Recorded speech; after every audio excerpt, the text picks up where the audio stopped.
In high school, some friends and I discovered what you might call an advanced sex ed book, stashed in the school library. It was thin and soft cover like a workbook and had lots of graphic ink wash illustrations of naked women and sexual positions. We spent a lunch period giggling over it and then re-hid it inside a larger book we figured no one would ever open, a Native American history book. A few days later, I returned alone to the library with the intention of smuggling out this book. This was before the advent of easily available pornography on the internet, and while all things considered the book was probably pretty tame, by my sheltered 15-year-old virgin standards, it was plenty tiddling. Wank material was difficult enough to come by that I figured it was worth what I thought to be minimal risk. I got down the history book and, when no one was looking, covertly transferred the sex book to my backpack. Then I sat at a table pretending to read something while I gathered my nerve to head for the exit. As far as I knew, with the book safely hidden in my backpack, I was scot-free.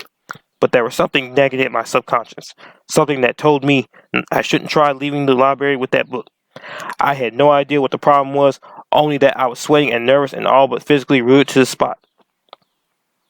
Just as I was about to force myself to go through with it, I suddenly noticed a woman standing on the other side of the room, facing and seemingly staring right at me.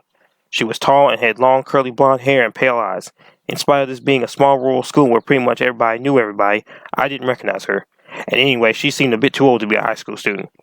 She also seemed somehow more brightly lit than her surroundings, and had a vaguely unreal aspect to her, like my eyes weren't able to get her fully in focus for some reason, almost as if I was viewing her through a heat distortion. Her expression, from what I could make out through the blurriness, seemed intense, and as I stared at her, she seemed to slowly shake her head no.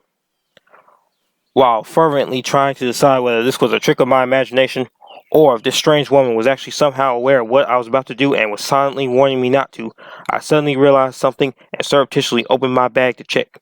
Sure enough, the sex book was not, as I had been assuming, someone's misplaced personal stash, but an official school library book.